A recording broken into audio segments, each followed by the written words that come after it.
কনের বাবারা প্রায় সে 3 লক্ষ বা ততোধিক মহারণা ধার্য করেন। বরেরা ছোট হয়ে যাওয়ার ভয়ে সামর্থ্য না থাকা সত্ত্বেও ওই মহারণা মেনে নেন। ইসলামী দৃষ্টিতে উক্ত মহারণা পরিশোধ সম্পর্কে সদয় জানাবেন। ভাইরা আমার, এই দুনিয়াটাতে মানুষের সবচেয়ে বেশি অভাব হলো ভাবের। কিসের অভাব বলছি? ভাবের অভাব। ভাবের অভাব বুঝেন? পয়সার যতটুকু অভাব আছে তার চাইতে বেশি অভাব হলো কিসের? ভাবের। মানে ভাব সাপটা দরকার। মোহরের ক্ষেত্রে একই অবস্থা হয়েছে। মোহর 10 লাখ, 15 লাখ, 20 লাখ, 30 লাখ, 50 লাখ টাকা ধরছে। যে ছেলেটা বিয়ে করছে ওই বেচারার হয়তো বেতন 20,000 টাকা, 10,000 টাকা, 30,000 টাকা। কবে সেই 50 লাখ টাকা পরিশোধ করবে? তারপরও 50 লাখ টাকা ধরবে। কারণ 50 লাখ টাকা ধরলে একটা ভাবসাব হয় যে আমার মেয়ের বিয়ের মোহর না 50 লাখ। পাবে না 1 টাকাও। ধরছে কত? 50 লাখ। এগুলো উচিত কাজ না। মেয়ের বাবারা বিশেষ করে এই কাজগুলো খুব গর্হিত কাজ করেন। যৌক্তিক মহারণা ধার্য করবেন। আপনি বিয়ে দিয়েছেন যে ছেলের কাছে, আপনি জানেন তার স্যালারি 20,000 টাকা, আপনি মহারণা 50 লাখ কোন হিসাবে ধার্য করেন? কিভাবে আপনি ডিমান্ড করেন? আপনার যদি উদ্দেশ্য হয় যে মহারণা এটা আমার প্রোটেকশন, মেয়েকে তালাক দিতে পারবে না, তো মনে রাখবেন মহারণার বড় ফিগার কখনো সংসার টেকাতে পারে। আমাদের বাচ্চাদের মহারণা অনেক কম ছিল, জিজ্ঞাসা করেন সংসার কয়টা ভাঙছে? সব মাশাআল্লাহ এখনো জোড়া আছে। কিন্তু আজকাল 50-60 লাখ টাকা মহর ধরে এরপরে বিয়ে টিকে না। অতএব এই কালচার থেকে বেরিয়ে আসতে হবে। ইন্না আযামান নিকাহি বারাকাহ আইসারুহা মাউনা। যে বিয়েতে খরচ কম সে বিয়েতে আল্লাহ তাআলার বরকত অনেক বেশি। আর আমাদের দেশে আজকাল দেখা যায় বিয়েতে অনেক খরচ করতে পারলে মনে করি আমরা কিছু একটা করলাম, আর কম খরচে বিয়ে করলে মোহর কম হলে বিয়েই করছি কিনা এটা নিয়ে সন্দেহ দেখা। ঠিক না ঠিক ভাইরা? অতএব এই কালচার আমাদেরকে পরিবর্তন করতে হবে। বিশেষ করে মেয়েদের মোহর এটা সোয়াবের জন্য নয়। আপনি 50 লাখ, 30 লাখ, 20 লাখ ধরছেন, ওই ভদ্র মহিলা ওই বেচারিকে 1 টাকাও দিচ্ছেন না। এর চেয়ে বড় অবিচার কি আছে? যেই মহরটা ছেলে পরিশোধ করতে পারবে ওই রকম মহর ধার্য করবেন। আর প্রশ্নে একটা কথা বলেছেন যে শর্মে পড়ে আপনি মেনে নিয়েছেন, এখন কি হবে? এখন আপনি ওই যে ফান্দে পড়িয়া বগা কান্দে ওই দশার মধ্যে আপনি পড়বেন।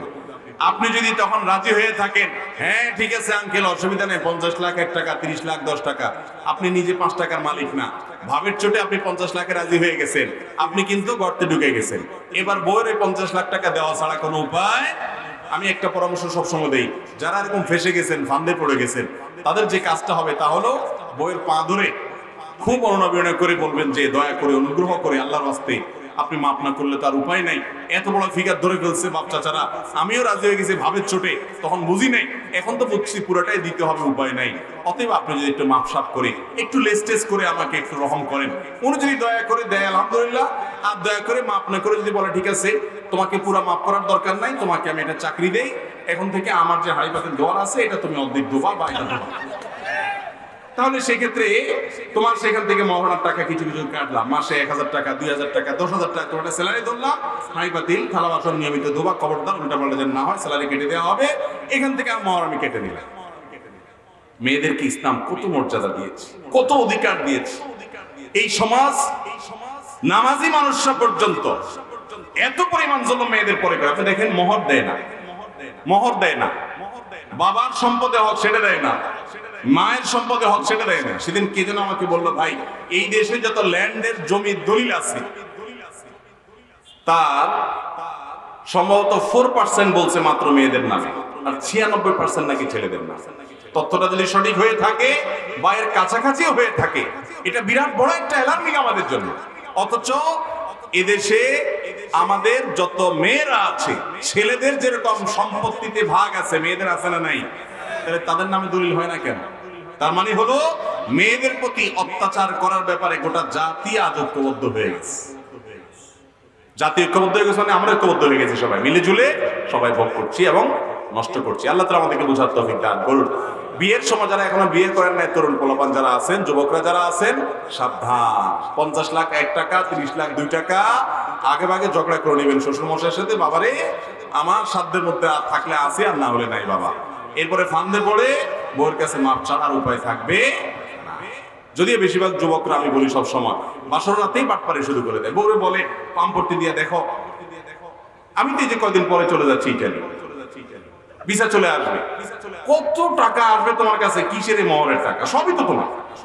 মেয়েরাও সোজা সরল বেচারীরা তখন বলে, আরে কি যে বলেন না আপনি, আমি কি করবো মোহরের টাকা দিয়ে, লাগবে না কিছু, এই দিল আর কি, মাফ করে শেষ। এই জন্য এগুলো করা উচিত না। রাসূল আকরাম সাল্লাল্লাহু আলাইহি ওয়াসাল্লাম ফাতেমা রাদিয়াল্লাহু তাআলা আনহা, আলী রাদিয়াল্লাহু তাআলার সাথে যখন বিয়ে ঠিক হয়েছে, উনি নিজে বিয়ের আগে ডিমান্ড করেছেন যে আমার মোহরটা অগ্রিম পেমেন্ট করা হোক। অধিকার কি মেয়েদের দেখেন। আর আমাদের সমাজে আজকাল যদি কোনো মেয়ে বাসর রাতে যদি স্বামীকে বলে যে ঠিক আছে তুমি ইতালি যাবে না জার্মানি যাবে, সেটা পরে, আমার মোহর টাকা দাও, তারপর সামনে কথা বলো। স্বামী তো চিন্তা করবে সর্বনাশ, এর সাথে কিভাবে করবো। অথচ ইসলাম তাকে সে রাইট দিয়েছে, আপনি তাকে সে রাইট দিতে বাধ্য। তার যতটুকু রাইট দিয়েছে ততটুকু আপনি তাকে দিবেন। আমরা মেয়েদের অধিকার দিচ্ছি না, কোথাকার কোন নারীবাদীরা এসে তাদের পক্ষে ছিল। আরে মুসলমান, যেই অধিকার তাদেরকে কোরআন হাদিস দিয়েছে, শুধু সেটা দিলেই তো তারা পয়সা যায়। ঠিক না? ঠিক। আল্লাহ তাআলা আমাদেরকে বুঝার তৌফিক দান করুন।